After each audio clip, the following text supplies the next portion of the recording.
Et ce qui se passe également en coulisses. Le directeur sportif de l'OM depuis quelques mois, vous le savez, c'est Mehdi Benassia, qui s'en est pris une nouvelle fois à Jonathan Klaus. Jonathan Klaus qui avait déjà été tensé par Pablo Longoria. Alors il y a eu 2 interventions aujourd'hui. Il y a eu une première intervention, c'était sur Canal+, une interview qu'il a donnée à son ami Samir Nasri. On m'a mis en garde sur 2-3 joueurs dont le comportement était parfois un petit peu limite. Jonathan faisait partie de ces joueurs-là. Je sais qu'il avait été reçu plusieurs fois dans le bureau du coach pour lui expliquer ce qu'on attendait un petit peu de lui dans l'attitude en tant que leader international français. On pensait que le message était passé. Malheureusement, ça ne l'était pas. Jo demande le changement face à Monaco et sur un jour aussi important, tu es obligé de lui dire « il faut serrer les dents ». Ce n'est pas le moment où tu peux me lâcher parce qu'il nous manque 10 ou 12 mecs à ce moment-là. Quand tu sors et qu'on apprend par le staff médical que c'est un coup et qu'en fait, il n'y avait rien de particulier, que le joueur avait demandé à sortir, tout le staff, on n'est pas content. Non, il n'y a pas eu de menace, personne ne va menacer personne. Il joue, pas de souci. On verra en fin de saison ce qu'il se passera. Depuis cette affaire-là, c'est un petit peu mieux. Voilà ce qu'il a dit sur Canal+. Il en a également mis une couche chez Prime, le diffuseur du match de ce soir. On a noté qu'il ne jouait pas à son niveau depuis quelques mois. Des problèmes comportementaux avec le coach aussi. Il a été reçu plusieurs fois dans nos bureaux et il sait pourquoi. Donc des mots très forts de la part du directeur sportif de l'Olympique de Marseille. On rappelle donc que Longoria aussi l'avait tensé, qu'il avait été mis sur la liste des transferts en toute fin de mercato, qu'il avait été poussé à la sortie, finalement qu'il est resté. Jonathan Klaus, c'est l'un des meilleurs joueurs depuis le début de la saison.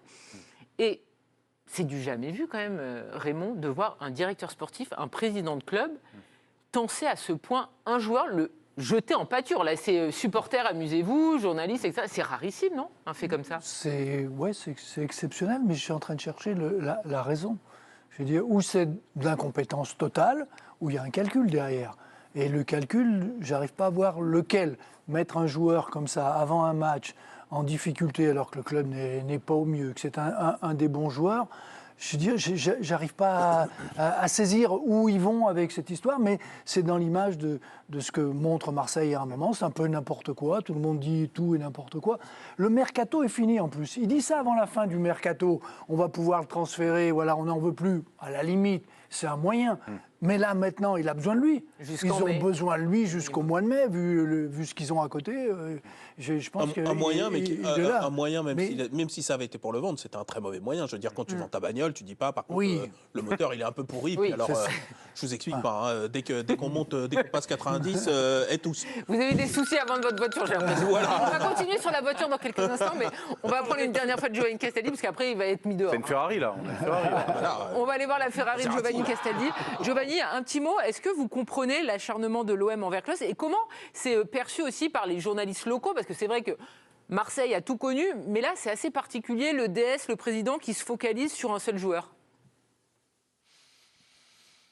Oui, Karine, alors je connais peu de journalistes marseillais, je travaille pas encore à la Provence, je suis toujours à l'équipe, mais non, mais c'est surprenant. Vous connaissez très bien. Pour suivre aussi beaucoup le Paris Saint-Germain, c'est ce qui se passe dans le vestiaire, on dit pas un mot, pas d'information, il y a rien qui fuite, c'est un peu, vous avez des anciens joueurs, entraîneurs, etc. sur le plateau, c'est vrai qu'on n'a pas envie qu'il y ait des choses qui sortent dans la presse. Là, on est dans un cas où c'est et le président et le directeur sportif qui donnent des infos sur la vie du club marseillais. Et pour moi, ça n'a aucun sens, ça n'a ni queue ni tête, à part mettre le feu dans un contexte qui est déjà brûlant.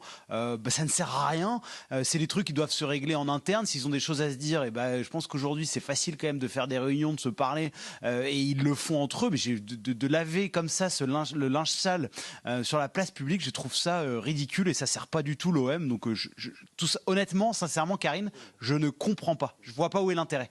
Donc voilà, ça me laisse pantois sans bras. Merci beaucoup. Sans voix, pardon. Sans bras, on espère que vous les retrouverez, vos bras. Pas de chocolat. Merci beaucoup, vraiment, Giovanni Castaldi, d'avoir été notre envoyé spécial ce soir à Brest pour Brest-Marseille. On continue. Dave, est-ce que vous comprenez, parce que là, on peut parler d'acharnement, là, clairement. Oui, il y a un acharnement, surtout que là, on a passé la période des transferts où ça avait commencé à sortir ces histoires-là, et déjà, ça me paraissait pas très très net pour les raisons que je viens d'évoquer. Mais en parler de nouveau aussi loin, maintenant on est combien? 3 semaines plus tard. Voilà, 3 semaines plus tard, je ne comprends pas. Ou alors, je me dis, mais alors là encore, on est dans l'incompétence, à mon avis, la plus totale. c'est une sorte de très, très, très mauvais et très grossier et très maladroit contre-feu. Tu sais, tu charges à fond Klose, qui c'est lui, c'est le problème absolument de cet OM. Il pourrit l'ambiance, il est pas professionnel, il a été reçu 1000 fois dans le bureau. C'est tout juste s'il laisse pas filtrer des trucs sur sa vie privée, parce qu'en gros, en creux, c'est un petit peu ça quand même qui transpire. Donc c'est-à-dire que le joueur est pas nickel, sa vie privée, visiblement, elle a l'air douteuse selon leur dire.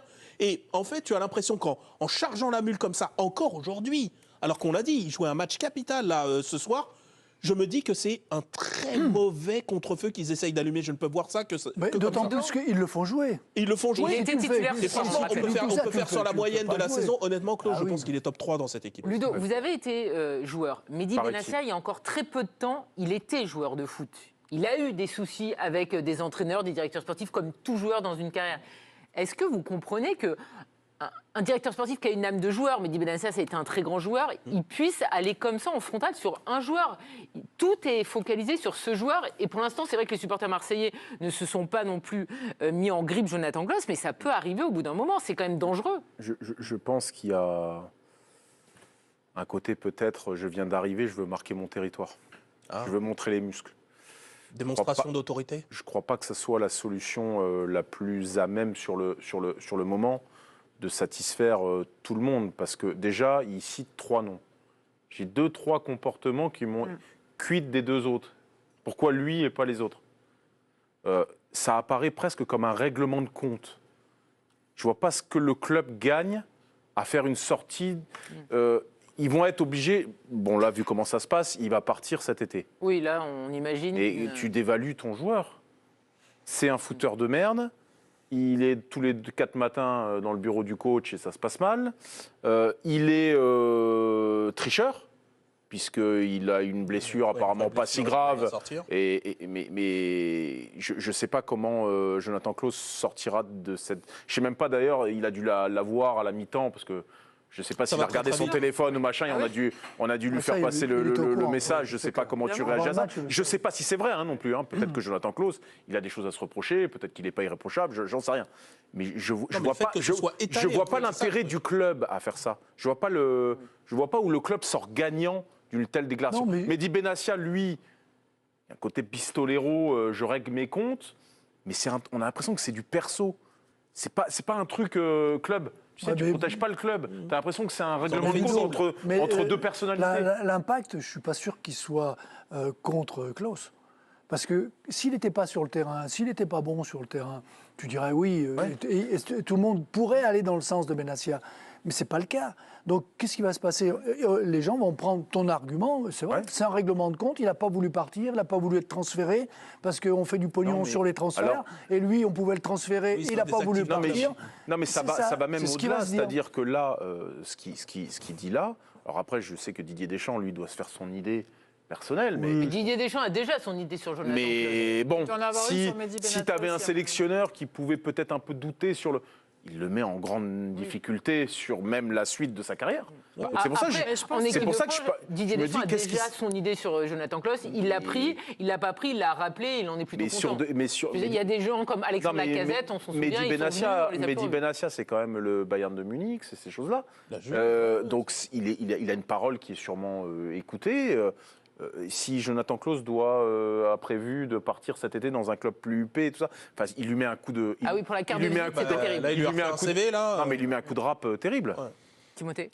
En fait, quand c'est arrivé à la fin du mercato, je me suis dit que, certes, c'était un petit peu exagéré, la façon dont, justement, ces informations négatives sur Klaus transpiraient, mais je me suis dit, il n'y a peut-être pas de fumée sans feu non plus. Peut-être qu'il a sa part de responsabilité. Je ne sais pas, mais peu importe. Et je n'avais pas forcément envie de mettre en doute la parole de Pablo Longoria. La sortie 3 semaines plus tard, je suis comme toi, Dave, je ne la comprends pas. Après, je n'insulterai pas l'intelligence des supporters marseillais qui ne le prendront pas en grippe. Je pense qu'ils sont suffisamment intelligents et au fait de ce qui se passe dans le club pour ne pas s'en prendre à lui. Moi, ce que j'attends aujourd'hui, parce qu'aujourd'hui, après s'être fait ripolliner une première fois, crépir une deuxième fois, il a le droit de répondre. Et j'aimerais que son clan, que son agent, que quelqu'un réponde enfin. Parce que quand on vous dit que vous n'êtes pas sérieux, que vous êtes un tricheur, que vous sortez alors que vous n'êtes pas blessé, que vous jouez aux jeux vidéo jusqu'à pas d'heure et ainsi de suite, À un moment, Il va y avoir une réponse de toute il façon. faut une réponse. là, il elle a est pas le choix. nécessaire pour la suite de la carrière de ce jeune homme. Elle est nécessaire. Et tu te Surtout que, en plus, tires une balle dans le pied pour la continuité avec ce. Parce que là, t'as qui comme choix sur ce côté-là? C'est quoi Murillo. Ouais, Murillo. Ouais. Murillo, ouais, Merlin. José. Non, mais c'est surtout que Jonathan Klaus, effectivement, sa saison, elle est quand même globalement positive. C'est pas la meilleure de sa vie, mais enfin, il n'y a pas de raison. C'est une des valeurs sûres de l'équipe. Oui, il quoi. n'y a pas de raison à lui enfoncer la tête sous Mais l'eau. surtout que c'est même pas lui enfoncer la tête, parce que moi, quand il est entré sur le terrain tout à l'heure, sachant qu'on venait de voir les déclarations de Mehdi Benatia, je le voyais jouer avec un couteau planté dans l'omoplate. Je me disais, le mec, il rentre sur le terrain. Toute la France a entendu ce qu'a dit son Il y a directeur. une cible sur Mais lui. même un couteau dans le dos. Toute la France entend ce que dit son directeur sportif sur lui, et lui, il va faire une mi-temps entière. Il va transpirer, il va jouer, il va faire des centres sans savoir ce qu'il s'est dit, et il va l'apprendre à la mi-temps. Moi, j'ai trouvé ça mais vraiment honteux. Et pour moi, il y a deux trucs qui ressortent de ces déclarations de Mehdi Benatia. La première, c'est que pour moi, ça relève du droit du travail. À un moment, c'est du harcèlement sur un salarié. Tu peux pas raconter n'importe quoi sur les gens en public, en plus en réitérant tes accusations et en le mettant en difficulté professionnellement. Pour moi, c'est vraiment très grave.